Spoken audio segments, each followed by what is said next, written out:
Welcome to Titans for Life. My name is James, otherwise known as on YouTube as Big Sportsman. Thank you for joining me today. This channel is dedicated to Tennessee Titans and their fans and their fan base. I only ask one thing on this channel: be nice to one another. If you are a fan from another team, I welcome you to my channel, and also feel free to join in the discussion down below. I want to always, as always, give a shout out to Titans Rossi, Titan Upload, and Titan Upload Network, as well as, hey, what's up, Titan Anderson? So first, let's talk about the channel. I have a new logo. I love it. It's in. The concept was worked on by my wife, Carissa, my son, Xavier, and I want to give a huge shout out to Ryrie Graphics on Fiverr for bringing that concept to life with her vision and artistry. I hope to do a big reveal soon. Right now, I'm working on getting it integrated into the channel and the videos. The intro and outro, I hope, will be completed within the next week or two. That's being worked on right now as we speak. With all that said, let's keep it real.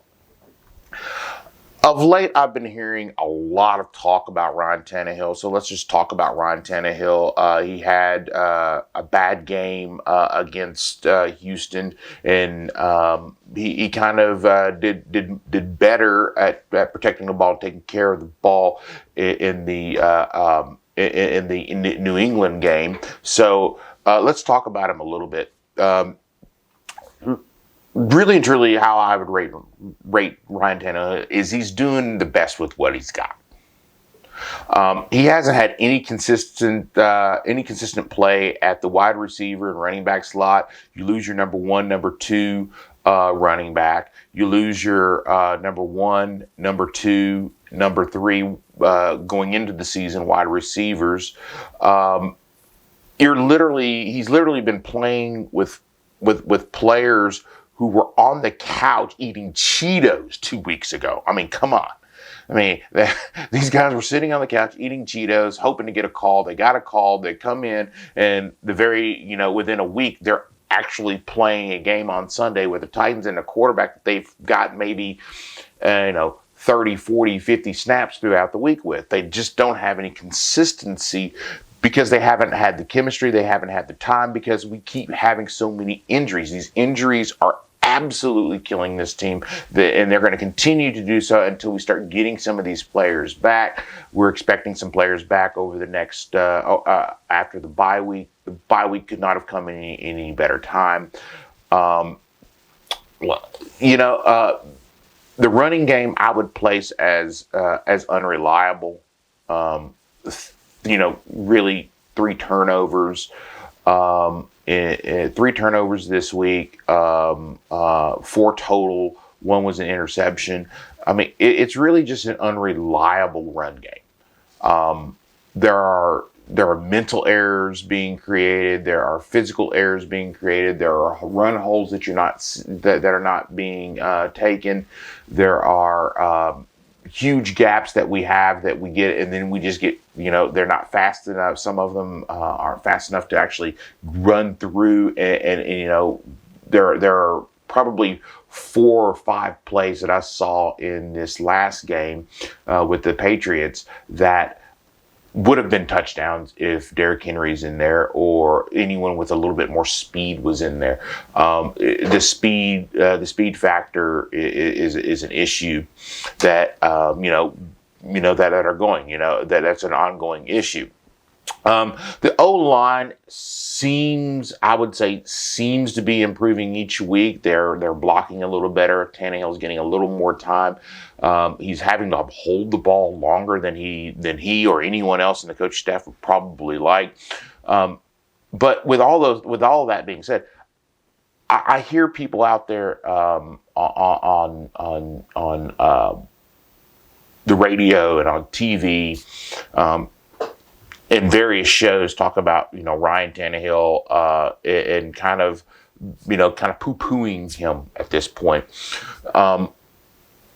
And I would say that anybody who's trying to grade him, you can't. You just simply can't grade this guy, especially on this season. The season we're having with all of the injuries, with all the problems we're having on the offensive line, defense, skill positions, wide receivers, tight ends have been out, in and out. We got some of them back. This last week, but there's just a lot of inconsistency that only comes with time and playing with a person and seeing how they play and seeing what kind of routes they're good at, seeing what kind of runs they're good at, that kind of thing. There are some things that really bothered me this last game, specifically with how some of these runs were finished and how there were some things that are essentially running back 101. You teach it as low as peewee.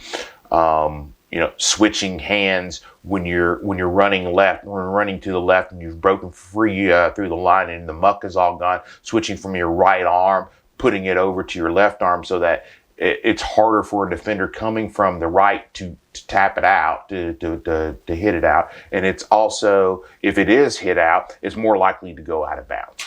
Those are the things that are taught very early, from pee-wee all the way up to high school, to college. Those are standard coaching practices that every coach teaches, every running backs coach, every offensive coordinator, every head coach teaches, and those are things that are just not being done, and it caused a fumble in this game. So our run game is exceedingly unreliable, and I would say that it's got to. These things have to be cleaned up if the Titans have any hope whatsoever before Derrick Henry comes back of winning some games. I think the last count, I think we needed to win 3 games. We had to have 3 games, and we would be guaranteed to lock up the AFC South. And those 3 games. There's 3 games on the schedule that are completely winnable. We're going to talk about that later on this week with Titan Rossi. I believe we're going on Titan Rossi this week. So there's some things that we're going to talk about there. The bye week. I spoke with some people both inside and outside of the organization today, and most of the people in the organization are just exhausted. I'm talking both mentally and physically exhausted. We're not just talking about players. We're talking about coaches, trainers, front office. They just are exhausted. To be quite honest, the front office, the coaches, and the trainers have had to make more moves than U-Haul this year. I mean, they're literally bringing in people and moving. We've had to have more moves in the roster and practice squad than any other team in history of the game. That's what we're in historical context right now.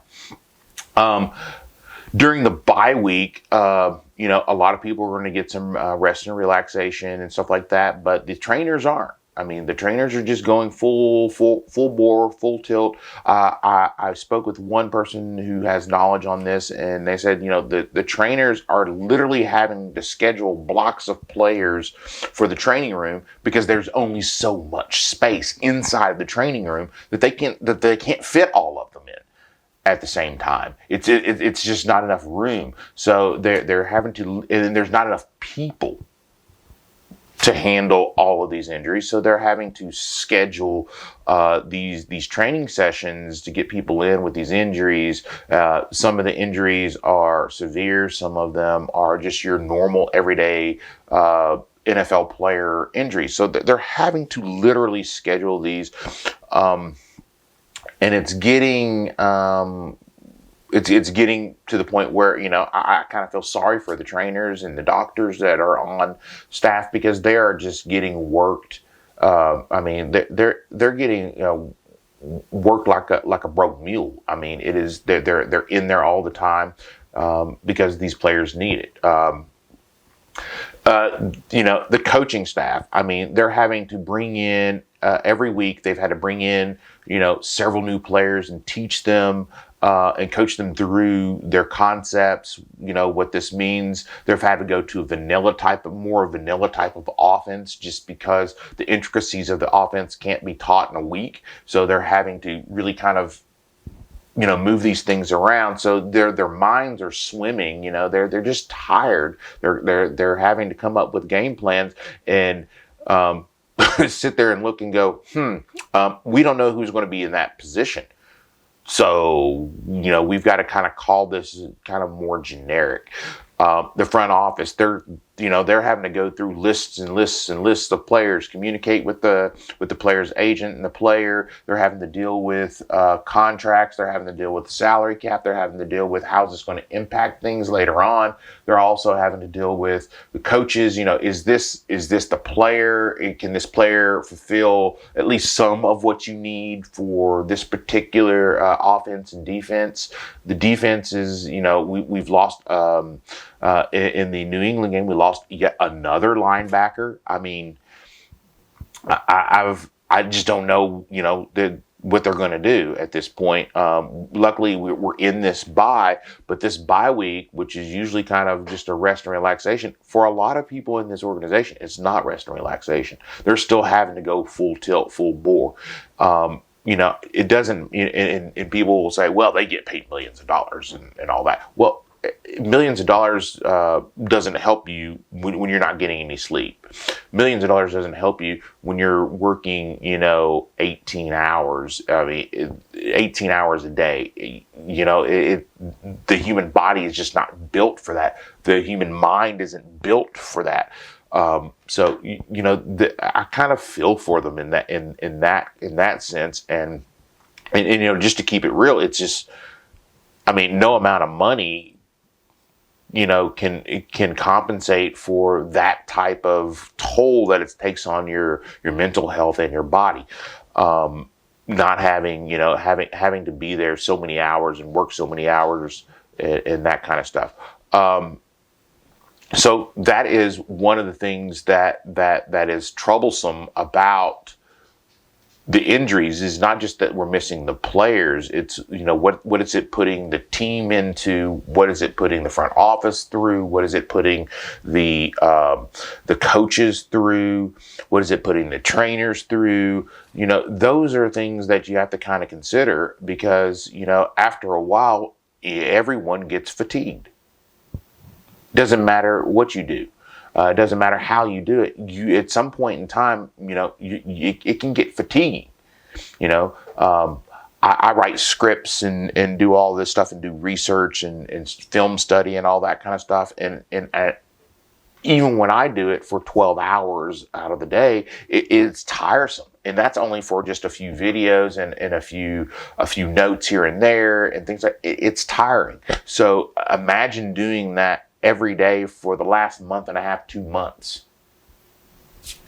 I mean, the bye week is a kind of respite from those things for some of the people. Now, the training staff, I just don't see that happening, and even for the front office, I just don't see that happening because of we just lost Monty Rice, so now we got to figure out what we're going to do with that position, because we're really thin on linebackers. We lost everybody. Everyone's out. Actually, I should say almost everyone's out. So that is where where the Titans are at this point. There are some things that have to be taken care of over this bye week. We have to get some folks healthy. We have to get them at least to where they are, able to play at, 85, 90%, 95%, somewhere around there, depending on the player and the position. We have to get some of these folks healthy. I've done a lot of research and talked to several doctors about the injury that Derrick Henry has and what it all entails. And so we're going to go into that a little bit right now. The injury with Derrick Henry is an interesting injury. It is a very small bone in the foot. It's on the it's on the outside of the foot, right there on the outside, and it's a very, very small but important bone. And this Jones fracture is can be very serious.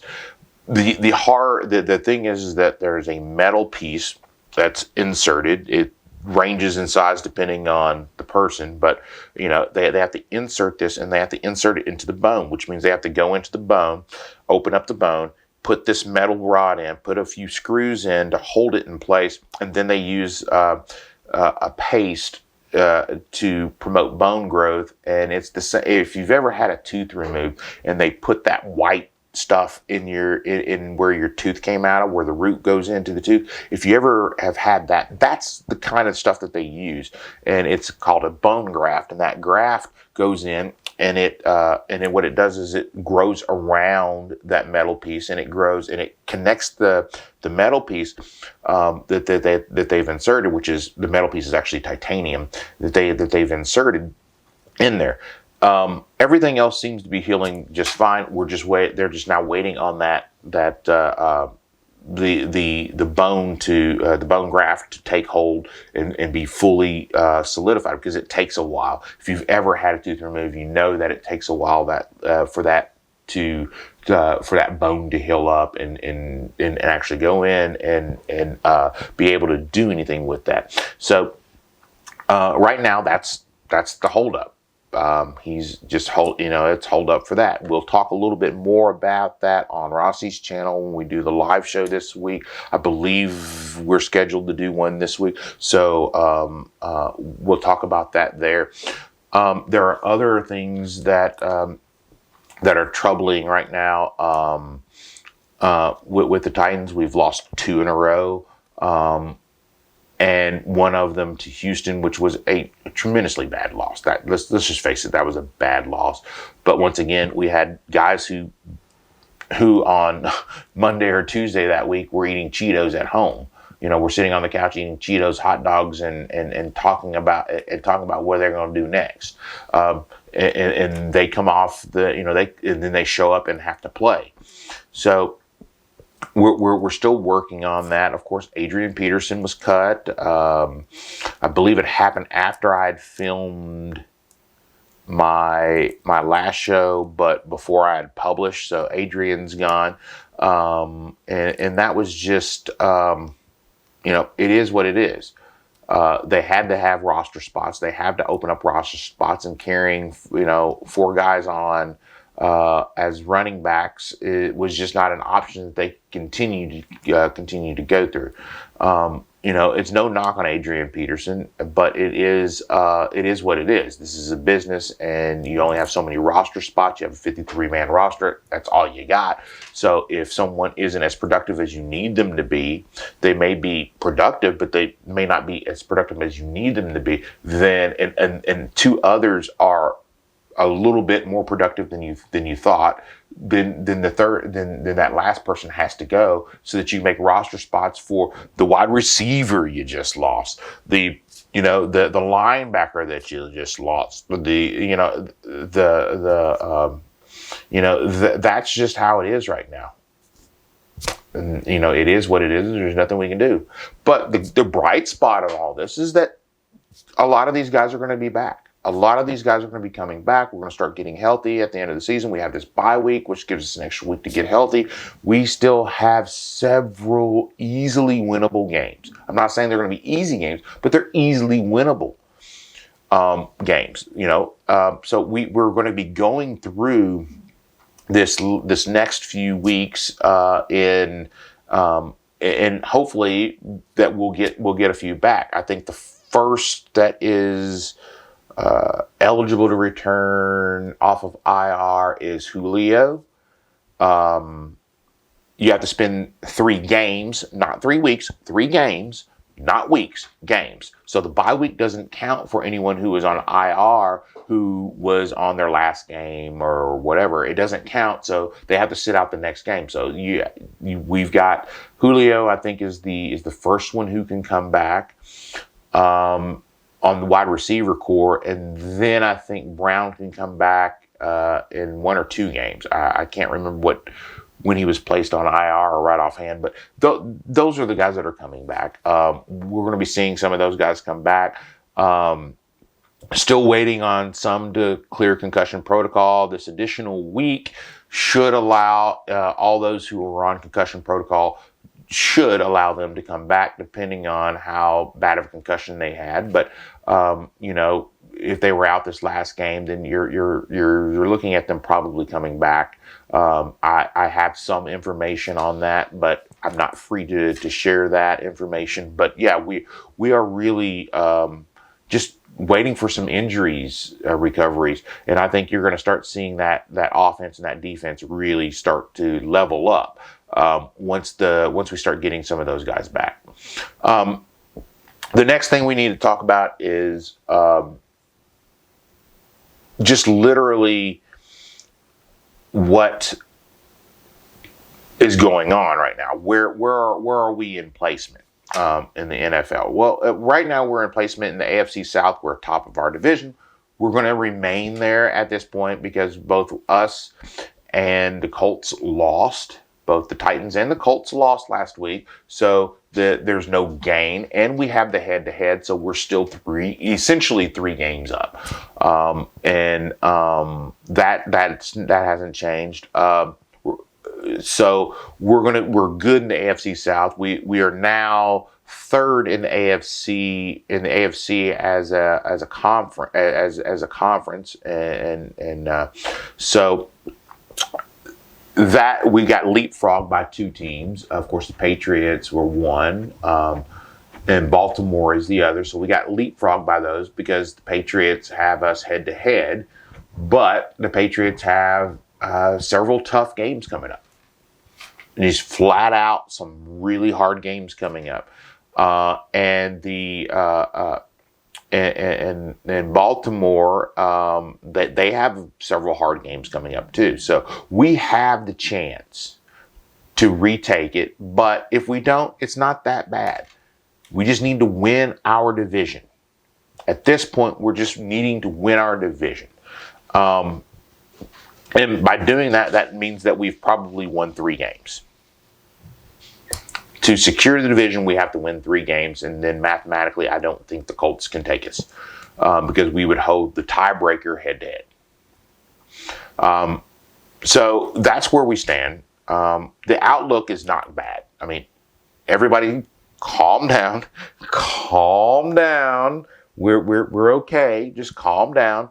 We don't need any help. We still control our own destiny. And that's all you really hope for when it comes to this part of the season. You really just want to hope that you are in control of your own destiny, and we are. So, with all that said, I want to give one more thought.